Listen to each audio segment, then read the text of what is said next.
The transport ship hummed through the darkness of space, carrying its precious cargo through the neutral zone.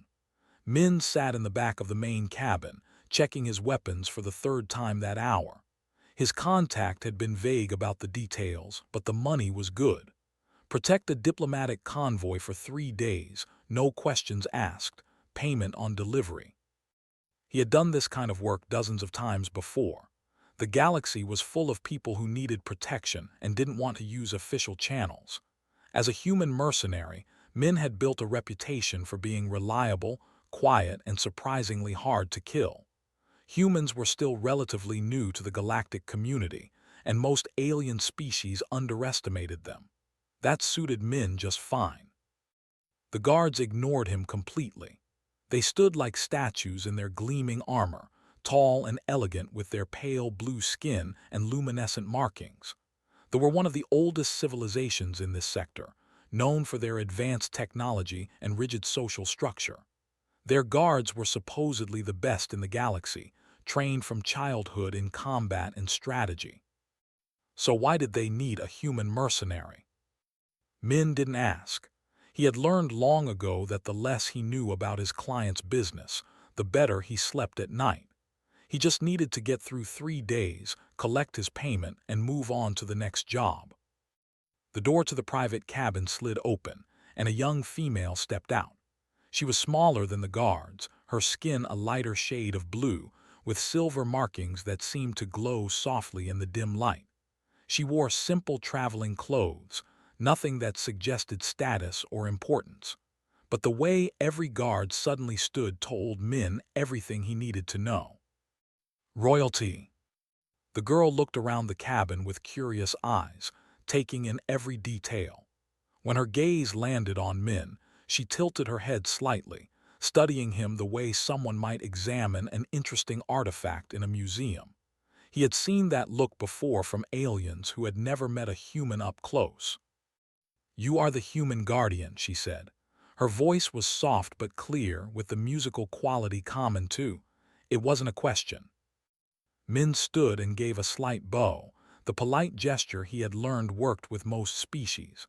"I'm part of the security detail, yes." "I am," she said simply. No titles, no formal introduction, just a name. One of the guards stepped forward quickly, speaking in rapid. The girl responded in the same language, her tone patient but firm. The guard backed away, though he didn't look happy about it. "They don't like me talking to you," explained, switching back to the common language. "They say humans are unpredictable." "They're not wrong," Min replied. Smiled at that, a small expression that made her seem younger than he had initially thought. She couldn't have been more than the equivalent of a human teenager. "That's why you're here, isn't it? Because we are predictable and our enemies know it." Smart kid, Min thought. But before he could respond, the ship lurched violently to one side. Red lights flooded the cabin as alarms blared. The guards immediately formed a protective circle around, their weapons appearing in their hands as if by magic. Min drew his own pistol, a simple human design that most aliens found primitive, and moved toward the wall where he could see the tactical display. 5 ships had appeared from nowhere, surrounding them. Raiders, judging by the markings. They were known for their hit-and-run tactics and their willingness to take any job if the price was right. "They found us," one of the guards said, his voice tight with tension. "How did they find us?" The answer didn't matter now. The transport shuddered again as weapons fire struck the shields. The pilot's voice crackled over the comm system, speaking quickly in. Whatever he said made the guards exchange worried looks. "What's happening?" Min demanded.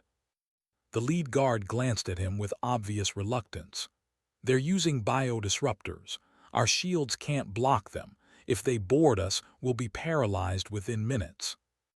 Biodisruptors were designed to target specific species' nervous systems. They had plenty of enemies who had studied their biology extensively, but humans were too new to the galactic stage. Most weapons databases didn't even have human biological profiles yet. "Get the princess to the secure cabin," Min ordered. "Now." The guards didn't like taking orders from a human, but they were trained well enough to recognize good tactical sense. They began moving toward the reinforced section of the ship when the first explosion ripped through the hull. The transport tilted wildly. Min grabbed onto a support beam as gravity fluctuated. Through the emergency lighting and smoke, he saw the guards stumbling, their movements becoming sluggish. The biodisruptors were already affecting them. A docking clamp attached to the hull with a grinding screech of metal. They were boarding. Min made a decision in the space of a heartbeat. He ran toward who was being half-carried by two guards that were rapidly losing motor control. He pulled her away from them, ignoring their weak protests, and dragged her toward the secure cabin. "What are you doing?" asked, fear finally showing in her voice. "My job," Min said. They made it to the cabin just as the boarding door exploded inward. Soldiers poured through, their weapons sweeping the room. They cut down the paralyzed guards without hesitation.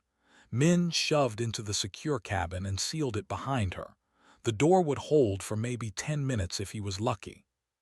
He turned to face the soldiers.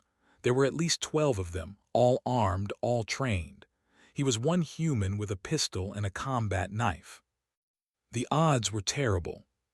But Min had survived terrible odds before. The first soldier raised his weapon, probably expecting the human to be paralyzed like the. His confusion when Min dove to the side and fired 3 shots into his chest gave Min the opening he needed. Humans had one advantage that most species forgot about. They had evolved as persistence hunters, creatures that survived by refusing to give up, by adapting to any situation, by fighting with everything they had even when logic said they should surrender. Min didn't surrender.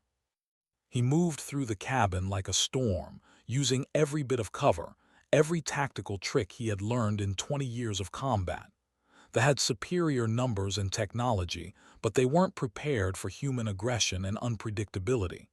They expected calculated strategy. Instead, they got controlled chaos. Min took hits. A blast grazed his shoulder, burning through his jacket. Another caught his leg, sending him stumbling. But he kept fighting, kept moving, kept protecting that sealed door where a princess huddled in the darkness. He lost track of time, lost track of how many enemies fell. His vision started to blur from blood loss and exhaustion, but his hands kept moving, reloading, firing, striking. When the reinforcements finally arrived, they found a scene that would be talked about for years. 12 soldiers lay dead or incapacitated. The human mercenary was on his knees in front of the secure cabin door, still holding his weapon, still conscious through sheer force of will. The secure cabin door opened. Princess stood there, her luminescent eyes wide as she took in the carnage. She looked at Min, this human who had protected her when her own people's guards had fallen. "You stayed," she whispered. Min tried to respond, but his strength finally gave out. The last thing he saw before darkness claimed him was the princess kneeling beside him, her hand reaching toward his face with something like wonder in her expression. Then nothing. Min woke to softness and silence, 2 things he wasn't used to. His body felt strange, too light and too heavy at the same time. When he tried to move, his muscles responded smoothly, without the pain he expected. That was wrong. He remembered being shot, bleeding, his body breaking down as he fought.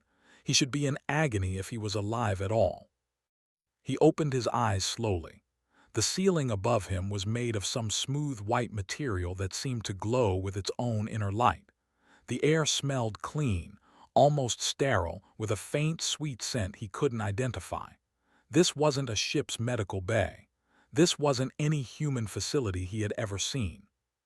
"You're awake," a familiar voice said. Min turned his head. Princess sat in a chair beside the bed, a small device in her hands that looked like some kind of book. She wore formal robes now, deep blue with silver threading that matched the markings on her skin. She looked different from the girl in traveling clothes he remembered, more composed, more regal. "Where am I?" His voice came out rough but functional. "The Royal Palace on Prime said, 'You've been unconscious for 3 weeks. The physician said your injuries were severe, but your body fought to heal itself with remarkable persistence.'" 3 weeks. Min processed this information slowly. The attack. "You killed 8 of the raiders yourself. The other 4 were captured when our reinforcements arrived. You saved my life." His luminescent eyes studied his face carefully. "Why didn't you run? You could have escaped when the guards fell. No one would have blamed you." Min thought about how to answer that. The truth was, he didn't have a good reason. He had been hired to protect a convoy, not specifically the princess. His contract ended the moment the situation became impossible. He should have grabbed an escape pod and disappeared into the black. "I was hired to do a job," he said finally. "That's not an answer," replied. "My guards were hired to protect me too. They fell. You could have fallen. You chose not to." Before Min could respond, the door opened.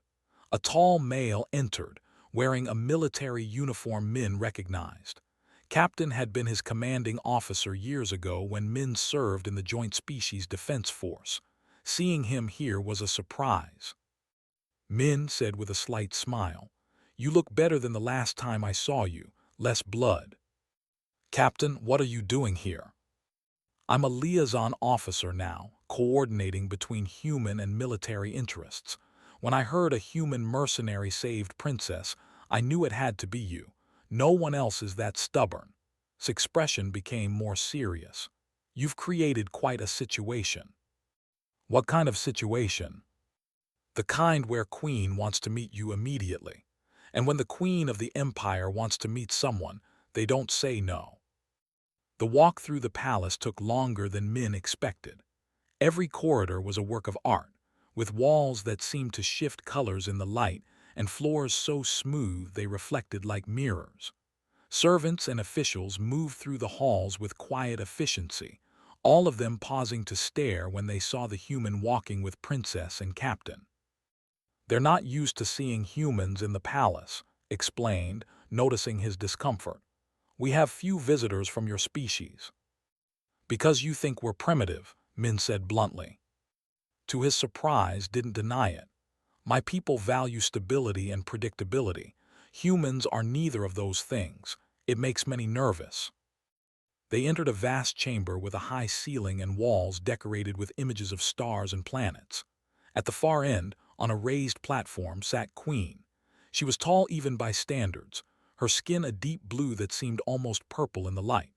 Her silver markings were more elaborate than forming complex patterns that spoke of age and authority. Her eyes, the same luminescent quality as her daughter's, fixed on Min with an intensity that made him want to check his weapons. He had no weapons. The palace guards had been very clear about that. "Men of Earth," the Queen said. Her voice carried through the chamber without seeming loud. "You have done my family a service that cannot be measured in simple currency." Min bowed deeper than before. Whatever was happening here, it was clearly important. "I was just doing my job, Your Majesty." "No," Queen said firmly. "You were hired to protect a convoy. You chose to protect my daughter. You fought 12 trained soldiers alone. You stood between death and the heir to my throne. That is not just a job, that is courage." The Queen stood, descending from her platform with measured steps. When she reached Min, she placed her hand over her heart in a gesture he didn't recognize. "By the ancient laws of my people, you have earned a life debt from House. We are bound to you until that debt is repaid." Min glanced at Captain, who gave a slight nod. This was real. This was serious. "Your Majesty, I appreciate the honor, but it's not necessary. I was paid for the job. We can call it even." "We cannot," Queen said. "A life debt is not a choice. It is a fact. You saved my daughter's life at great risk to your own. Until I determine that debt is satisfied, you are under the protection and obligation of the royal house." Protection and obligation. Those words hung in the air like a trap closing. What does that mean exactly? "It means I'm offering you a position in my royal guard. Full rank, full honors and wealth beyond what a mercenary could earn in 10 lifetimes. You will live here in the palace and serve the throne. It was generous, incredibly generous. It was also a cage. Min had left military service specifically because he hated the structure, the rules, the endless protocols. The idea of living in a palace, following royal customs, being watched every moment of every day made his skin crawl. Your Majesty, I'm honored, but I have to decline. I'm not a palace guard. I work alone, move where I want. This life isn't for me. Queen's expression didn't change, but something in her eyes went cold. You misunderstand. I am not asking. The life debt exists whether you accept it or not. You are bound to this house until I say otherwise. Mother spoke up quietly. Perhaps we could discuss terms that would be more acceptable. The Queen looked at her daughter, then back at Min. You have earned a voice in this matter, daughter. Speak. Stepped forward, her hands clasped in front of her in a formal pose. I request that Min serve as my personal guardian, not as part of the general guard, but as my appointed protector. He would answer to me directly. Min started to protest, but Queen raised a hand for silence. An interesting proposal. The princess has the right to choose her own guardian once she reaches age. Very well. Min of Earth, you will serve as guardian to Princess. You will ensure her safety and accompany her wherever she goes. In return, you will have freedom within the palace and resources as needed. And if I still say no, Min asked. Then you will be confined to guest quarters until you accept, the Queen said simply. The debt exists. It must be honored. Those are the only two facts that matter. Min looked at who met his gaze steadily. He saw no malice there, no trick. Just a young woman who had nearly died and who, for reasons he didn't fully understand, wanted him to stay. Captain cleared his throat. If I may, Your Majesty, I could serve as a liaison between Min and the palace staff, help him adjust to his new role. Approved, Queen said. Min, you will begin your duties tomorrow. Captain will explain our customs and expectations. Princess, show him to his quarters. The Queen turned and walked back to her throne, the matter clearly settled in her mind. Min stood there, trying to figure out how his simple protection job had turned into this. As they left the throne room, walked beside him quietly. Finally she spoke. I'm sorry, I didn't mean to trap you here. Then why did you ask for me as your guardian? Was quiet for a moment. Because you didn't hesitate. When everyone else fell, when escape was possible, you stayed. I've been surrounded by people who follow duty and protocol my entire life. But you chose to protect me because it was right, not because you had to. That's rare, especially here. They reached a set of rooms that were apparently his new quarters. They were larger than his entire apartment back in the colonies had been, decorated with the same elegant simplicity as the rest of the palace.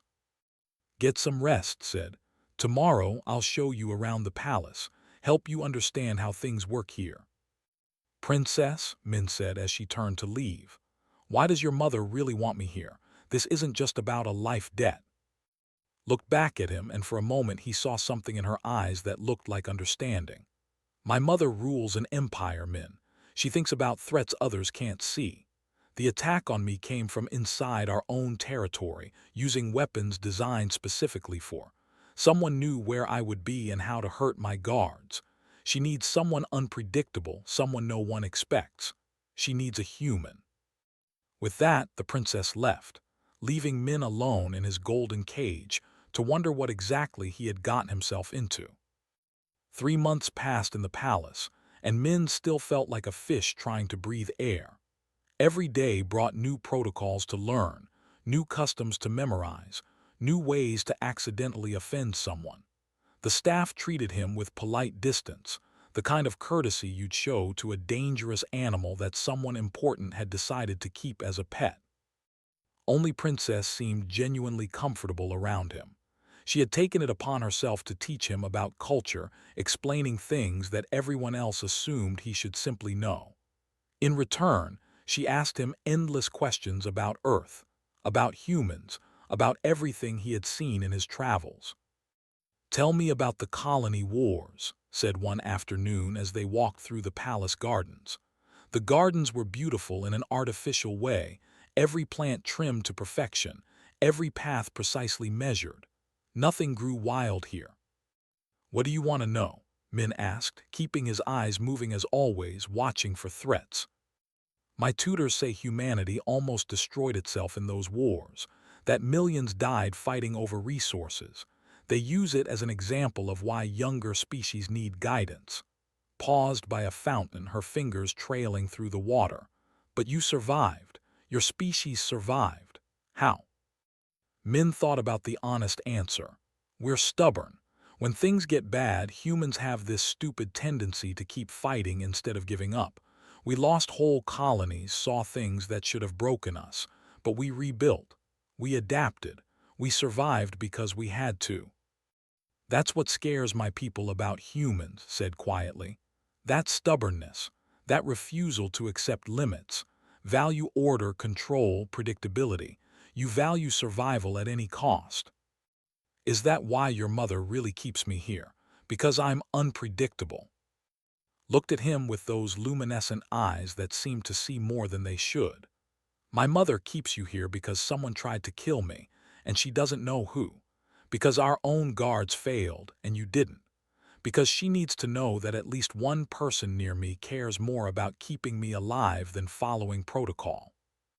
Before Min could respond, Captain appeared at the garden entrance, moving quickly. That was wrong. Never rushed. Didn't rush. It drew attention and suggested loss of control. "We have a situation," said quietly when he reached them. "There's a ceremony in the main hall. Princess needs to attend. Security sweep came back clean, but I don't like it." "What don't you like?" Min asked, his instincts already alert. "The timing. 3 High Council members requested this ceremony on short notice. They want to formally receive some cultural award. It feels orchestrated." Min looked at, "Do you have to go?" "Yes," she said. "Refusing would be seen as an insult. It would create political problems for my mother." "Then I'm going with you, not in formal guard position. I'll stay in the crowd where I can move." Nodded. "I'll position extra guards at the exits. But Min, if something happens, the protocols say you should protect the princess and withdraw to secure location. Don't engage." "Noted," Min said, which wasn't the same as agreeing. The ceremony hall was packed with nobility, all dressed in their formal robes, all watching with polite interest as Princess took her place on the small stage. The 3 council members who had requested the ceremony stood nearby, their expressions showing the appropriate level of honor and respect. Min stood near the back, wearing simple clothes that let him blend into the crowd. His eyes moved constantly, reading the room the way he'd been trained to do. Most of the attendees showed normal behavior, paying attention to the ceremony, occasionally whispering to neighbors. But there was one, standing near the middle pillar, who kept glancing toward the stage with a tension in his shoulders that didn't match the peaceful nature of the event. The human part of Min's brain, the part that evolved to recognize threats and read body language, started screaming warnings. The ceremony began. One of the council members started a long speech about cultural preservation and the princess's contributions to some artistic program. Min tuned out the words, focusing instead on the tents near the pillar. The alien's hand kept moving to his side, fingers twitching like he was checking for something. Then Min saw it, a small device in his hand, partially hidden by his robes. The design was wrong for this place, too mechanical, too purpose-built. Min started moving before his conscious mind finished identifying the threat. He pushed through the crowd, ignoring the offended looks and quiet protests. On stage, the council member raised his hands in a formal gesture, signaling to step forward. With the device raised his arm. Min hit him from the side a second before the device activated. A blast of energy screamed over the heads of the crowd, missing by inches and scorching the wall behind the stage. People screamed. Guards rushed forward. and Min wrestled with an assassin who was stronger than any human but slower to adapt. The fight was brief and brutal. Min used every dirty trick he knew, attacking in ways they didn't expect. When palace guards finally pulled them apart, the assassin was unconscious, and Min was bleeding from a cut on his forehead. Stood frozen on the stage, staring at the scorch mark on the wall where her head had been moments before. Queen arrived within minutes, her presence filling the hall like a physical force. She looked at the unconscious assassin, at the frightened nobility, at Min with blood running down his face, and at her daughter standing pale and shaken on the stage. "Clear the hall," the queen commanded. "Now." They took the assassin to a secure facility deep beneath the palace. Min, captain, and queen gathered in a private room where magical technology made it impossible to spy or record. "Explain," Queen said, looking at Min. "How did you know?" Min touched the cut on his head, which was already being treated by a medical device. His body language was wrong. He was too focused, too tense. His hand kept checking something at his side. When he moved his arm, I saw the weapon profile and reacted. "The security scanners detected nothing," one of the guards protested. "We swept the entire hall twice." "Your scanners look for specific threats in specific ways," Min said. "He probably used a weapon design your database doesn't recognize, but his behavior told the story. You just had to know how to read it." Queen sat in silence for a long moment. When she spoke, her voice was cold enough to freeze fire. "This attack came from within the palace. Someone on my staff, someone with access and authority, tried to kill my daughter during a ceremony they themselves requested. Captain, I want answers. Find everyone involved." "Yes, Your Majesty," said. The queen turned to Min. "You detected a threat our technology and our trained guards missed. How?" Min shrugged. "Humans evolved as hunters and social animals.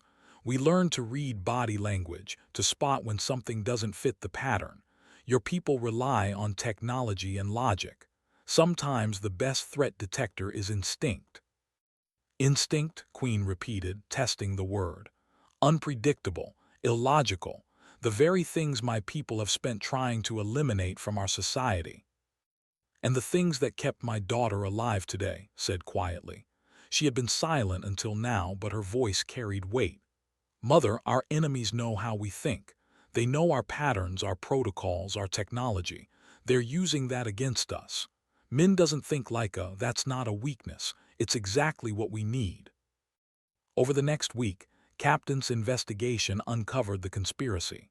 Advisor, one of the Queen's most trusted council members, had orchestrated both assassination attempts. She had recruited others who believed Princess was too weak, too interested in other cultures, too willing to question tradition. They saw her as a threat to the way of life and decided to eliminate her before she could take power. The trials were swift. Justice didn't waste time on appeals and procedures. The guilty were punished, their family lines stripped of honor. Advisor faced Queen in the throne room, her silver markings now dull with shame. "You sought to kill my daughter," Queen said, her voice echoing in the silent chamber. "Why?" Lifted her head with what remained of her pride. "Because she is weak. She spends her time learning about inferior species. She questions our traditions. She would destroy everything our people have built." "My daughter," Queen said softly, dangerously, "survived 2 assassination attempts. She faced death and did not break. She sees value in species you dismiss as primitive. Tell me, Advisor, which of you is truly weak?" Had no answer. After the trials ended, Queen summoned Min into her private chambers. The Queen looked tired in a way Min had never seen before, as if some weight had finally become too heavy to hide. "Sit," she commanded, gesturing to chairs. When they obeyed, she poured 3 glasses of some drink that glowed faintly blue. "I owe you both an explanation." Mother asked uncertainly. "I was like you once, daughter, curious, interested in other species and other ways of thinking.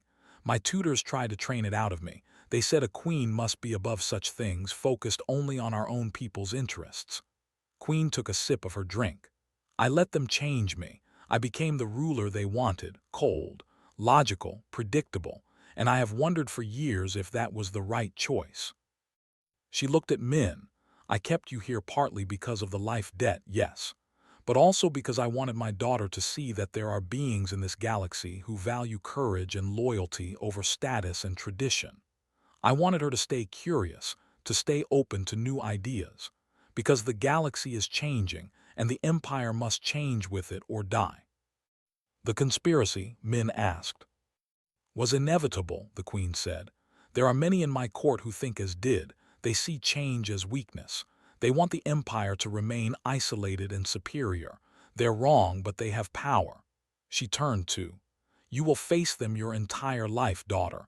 They will try to make you into what they think a ruler should be. You must resist.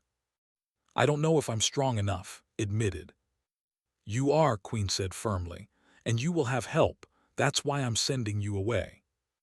The announcement came the next morning. Queen stood before the full royal court and declared that Princess would be leaving Prime for an extended cultural study program. She would visit allied worlds, learn about different species and civilizations, and return with knowledge that would prepare her for future leadership. The court reacted with barely concealed shock. Some saw it as an honor, a sign of the princess's importance. Others saw it as exile, punishment for the trouble she had caused. Min, standing in his usual position behind's chair, saw it for what it really was: protection. Get out of the palace, away from the vipers in the court who wanted her dead or broken. After the announcement, Queen summoned Min to her private office. This room was different from the throne room, smaller and more personal. Books lined the walls, actual physical books from dozens of worlds. The Queen sat behind a simple desk, looking less like a ruler and more like a tired mother. Sit, she said, gesturing to a chair. We need to talk honestly. Min sat, staying alert. Private meetings with queens rarely ended well in his experience. I'm releasing you from the life debt, Queen said bluntly. You've more than earned your freedom. I'm prepared to give you enough wealth to live comfortably anywhere in the galaxy. You can leave today if you wish. Min hadn't expected that. What's the catch?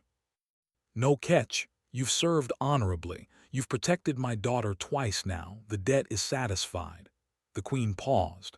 However, I'm also offering you a choice.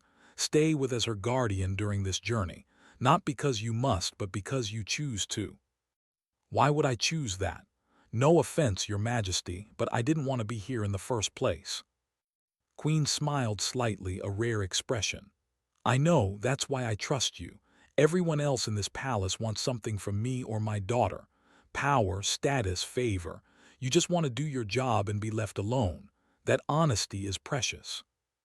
She stood and walked to the window, looking out over the palace grounds. My daughter is different from other men. She thinks differently, feels differently. The traditional path would crush that out of her, make her into just another cold ruler following ancient protocols. But I see potential in her. The potential to change our entire civilization, to lead us into a new era. She needs time away from this place to develop that potential. And she needs someone who won't try to shape her into something she's not. You want me to protect her while she figures out who she is, Min said slowly. I want you to show her what you showed me. That courage isn't about following rules perfectly. That different perspectives have value. That sometimes the best solution is the one no one expects. Queen turned back to face him. I'm asking you to help my daughter become the leader I couldn't be.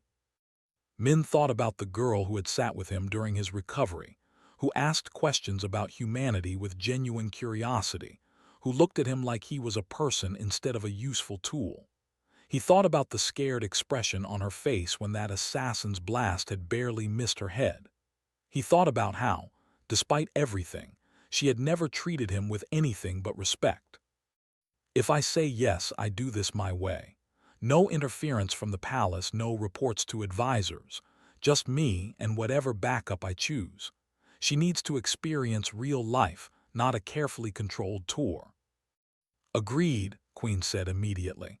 Captain will accompany you as liaison and support, but he'll follow your lead on security matters. You'll have access to whatever resources you need. Where will you take her first? Earth, Min said. If she wants to understand humans, she should see where we come from, not the nice diplomatic zones, the real colonies where people struggle and survive. Excellent choice. When will you leave? 3 days. I need to make arrangements and get proper equipment. Palace weapons are impressive, but I prefer gear I know won't fail. Queen nodded. She reached into her desk and pulled out a small data chip. This contains access codes for emergency funds and diplomatic authority. Use it if needed. And Min, thank you for giving her this chance. That evening, Min found in the gardens again, sitting by the same fountain where they'd talked before. She looked small and uncertain, nothing like the princess who had stood confidently in ceremonies. Your mother told you, Min asked as he sat down nearby. Yes, we're leaving in 3 days. I'm excited and terrified. Looked at him. She said you're choosing to come with me, not because of the debt, but because you want to. Is that true? It's true. Why? Min considered lying, giving her some noble reason about duty or honor, but deserved honesty. Because you're curious. Because you ask questions instead of assuming you know everything. Because when I was hurt and unconscious, you sat with me. Most royalty wouldn't have done that. You see people, not just their functions. That's rare, worth protecting. Was quiet for a moment. Where are we going first? Earth, specifically New Helena Colony. It's where I grew up. Mining colony, rough conditions, hard people. You wanted to understand humans. That's where you'll see what we really are. Will they accept me, a princess? Min laughed. They'll probably hate you at first. Colonists don't trust outsiders, especially wealthy ones. But if you're willing to work, to learn, to treat them as equals, they'll come around. Humans respect effort more than titles. I want to see it, said softly. All of it, not the polished version my tutors would show me. The real thing, will you show me that? That's the deal. No pretending, no diplomatic filters. You'll see life as it actually is. Sometimes it's beautiful, sometimes it's ugly. Usually it's both. 3 days later, they stood in the palace hangar bay preparing to board a ship. It was a mid-sized civilian vessel, nothing fancy, the kind of ship that wouldn't draw attention. Captain was already aboard, running final system checks. Queen came to see them off personally, a rare gesture that made the hangar staff whisper. She embraced her daughter, holding her close in a way that showed the mother beneath the crown. Be safe, be smart, and don't let anyone tell you who you have to be, the Queen whispered. Then she released and turned to Min.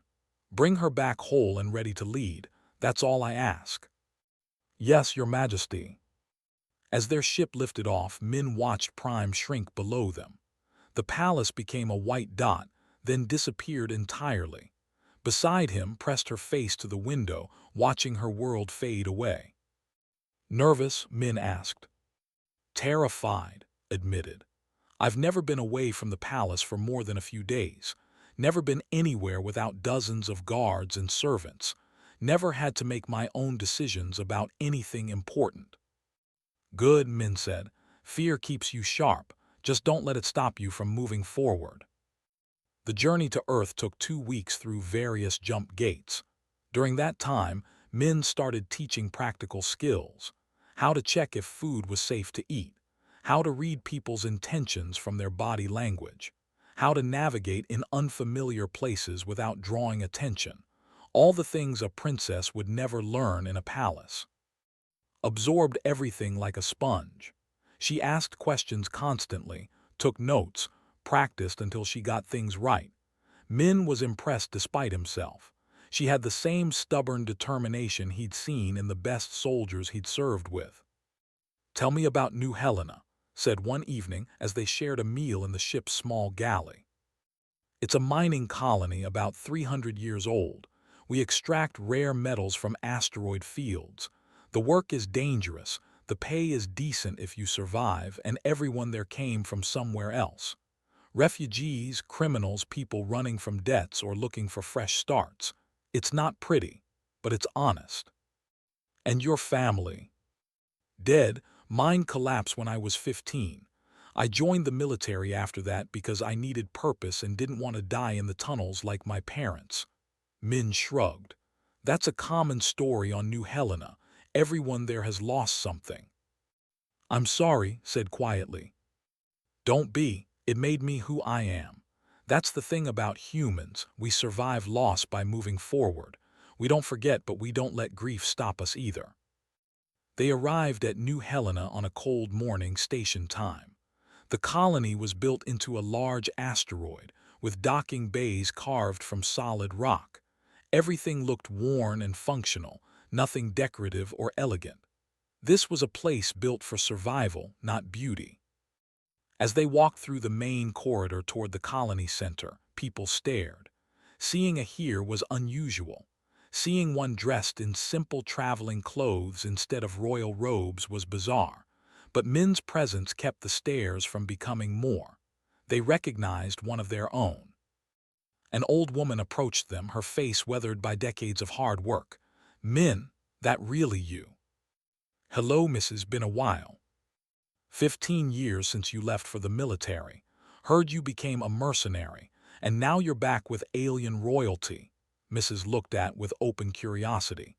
This the princess everyone's talking about. News travels fast, Min muttered.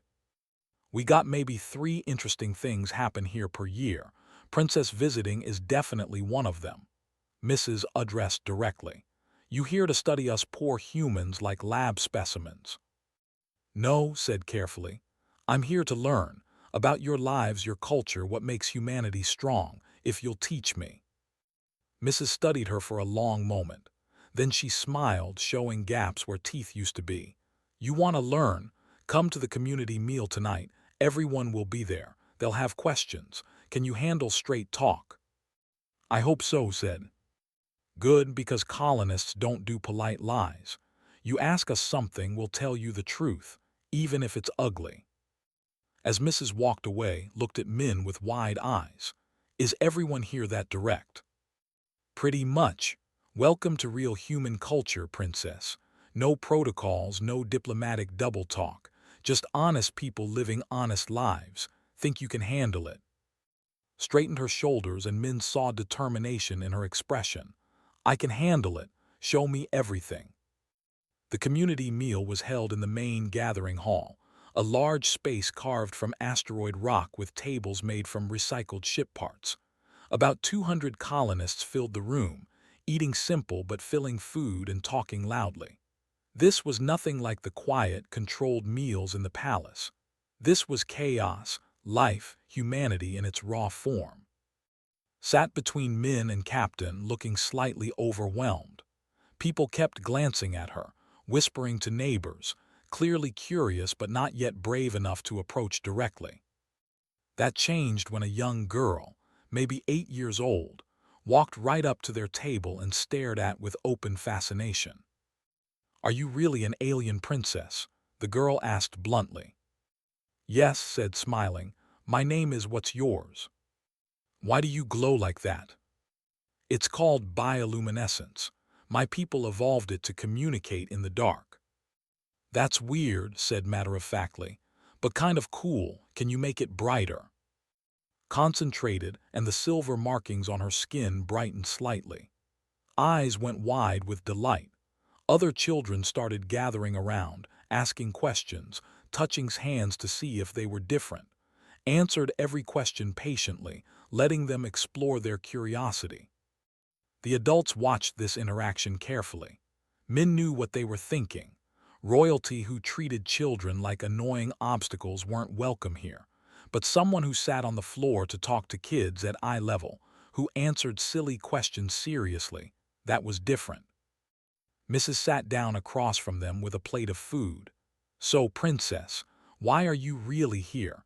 And don't give me political answers. We don't care about those. Looked at Min, who nodded slightly, truth only. Because I don't understand humans. My people think you're primitive and dangerous, but Min protected me when trained guards fell. He survived things that should have killed him. I need to understand how. Why humans keep fighting when logic says you should surrender. That's easy, an old miner called from a nearby table. Because giving up means dying and we're too stubborn to die. Simple as that. But why, pressed? My people have longer, better technology, superior resources, yet you've survived wars, disasters, near-extinction events. How? Mrs. chewed her food thoughtfully. You want the real answer. It's because we don't have the luxury of perfection. Your people can plan for centuries. We barely plan for tomorrow.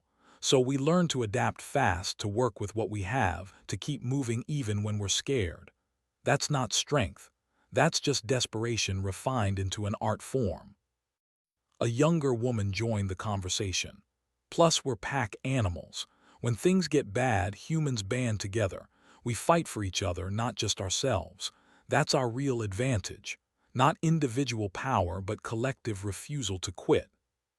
Your people eliminated emotions from your decision-making, right? Another miner asked. Made everything logical and controlled. That's considered a strength in culture, said. Maybe, but emotions are survival tools for us. Fear keeps us alert. Anger gives us strength when we're exhausted. Love makes us fight for others when we'd surrender for ourselves. You removed your survival instincts. We enhanced ours. The conversation continued for hours. Asked questions about everything. Their work, their families, their hopes, their losses. The colonists answered honestly, sometimes brutally so.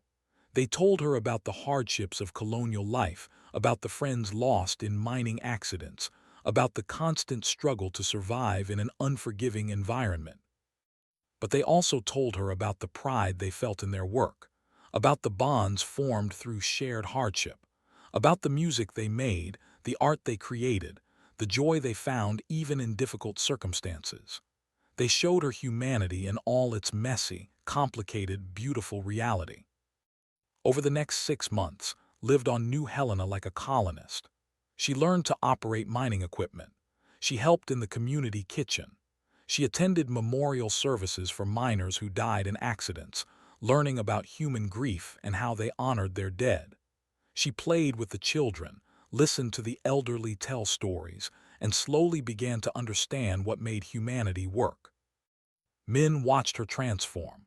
The uncertain princess disappeared, replaced by someone confident in her own skin. She still had her formality, but she'd learned to relax it when appropriate. She laughed more easily, spoke more freely, and most importantly, she learned to see people as individuals rather than representatives of their species. But New Helena was just the beginning. They traveled to a dozen other human colonies and settlements.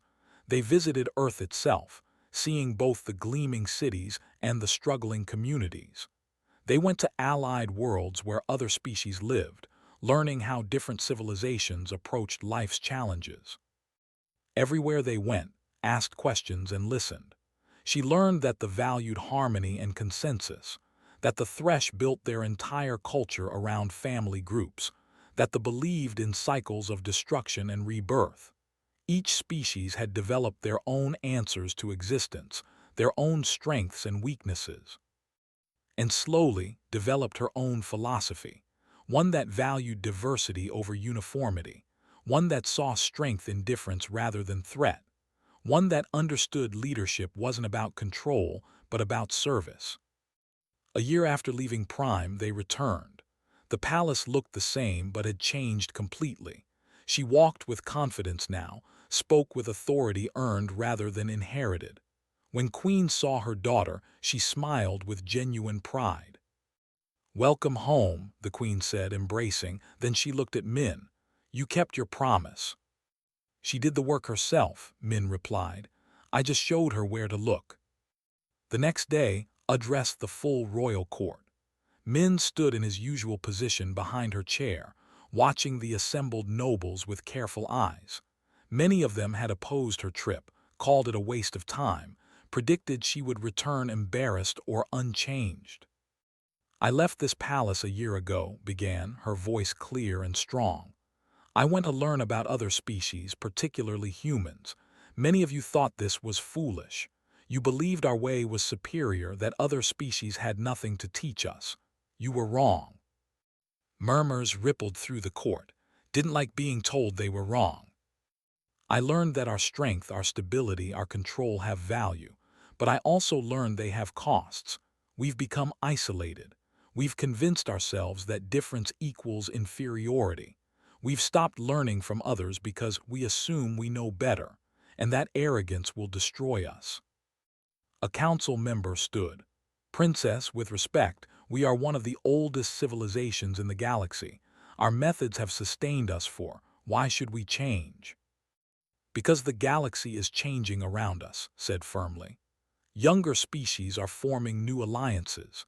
They're sharing technology, learning from each other, growing stronger together. We stand alone, proud of our superiority, and while we stand alone, we become irrelevant.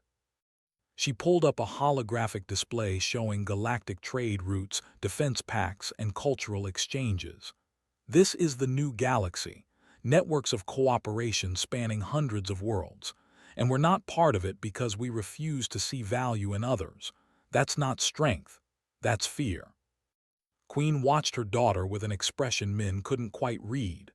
Pride, certainly, but also something like satisfaction, as if had finally said something the Queen had been thinking for years. What do you propose? Another council member asked, sounding skeptical.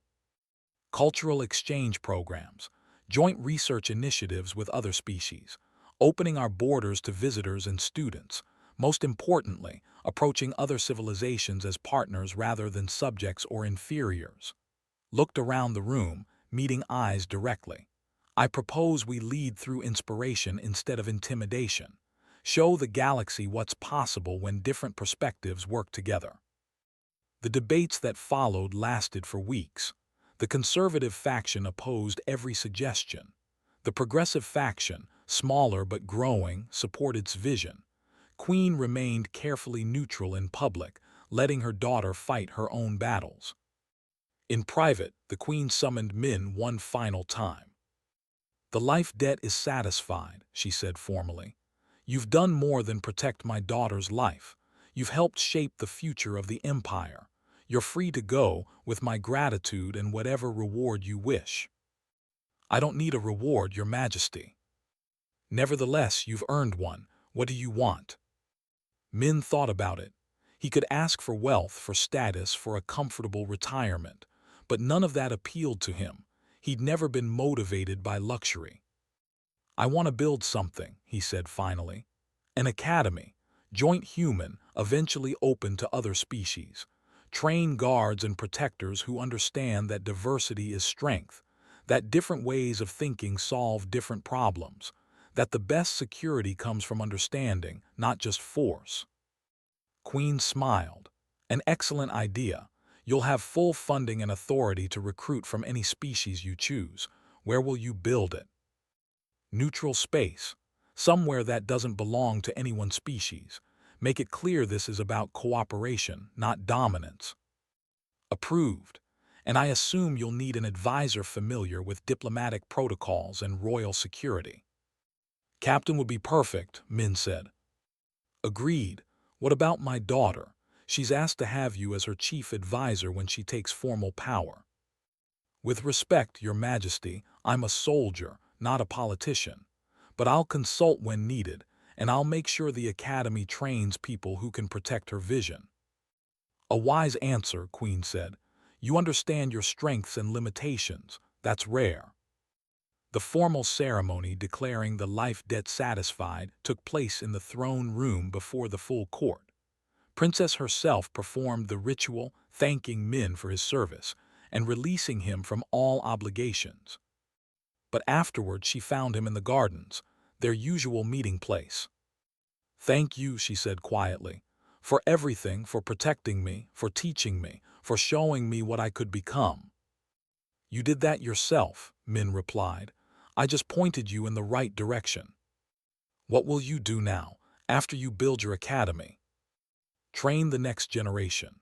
Make sure they understand that protecting someone isn't just about weapons and tactics. It's about understanding who they are and what they need to become. Smiled, you'll do well, and Min, if you ever need anything, anything at all, you have only to ask. Not because of a debt, but because you're my friend. Humans value that, right? Friendship. We value it more than almost anything, Min admitted.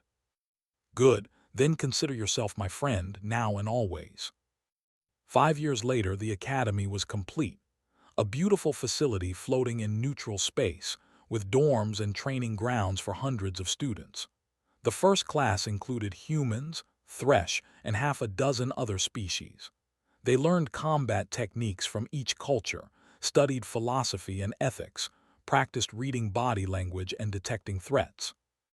Most importantly, they learned to work together, to value difference, to understand that the best protection came from diverse perspectives working toward common goals. Captain served as co-director, handling the administrative complexities men had no patience for. Together, they built something unique in the galaxy, a place where species met as equals, where difference was celebrated rather than feared. Empress visited regularly. She had taken the throne 2 years earlier, and her reign was already changing the empire. Cultural exchanges were common now. Joint research programs produced technological breakthroughs neither species could have achieved alone. The empire was opening to the galaxy, slowly but steadily. During one visit, she stood with Min on the Academy's observation deck, watching students from a dozen species practice joint tactical exercises. They're learning, observed, not just techniques but how to think like each other. That's the goal, Min said. Make them understand that every species has something valuable to offer, that working together makes everyone stronger. My advisors are already requesting graduates for royal security positions. They say your students are remarkable. They are, and they'll be even better in a few years. Looked at him. Do you ever regret it, that day you chose to protect me instead of running? Min thought about everything that had happened since that moment. The life debt, the conspiracy, the journey across the galaxy, building this academy, all of it traced back to one split-second decision on a damaged transport ship. No, he said honestly. I protected one princess.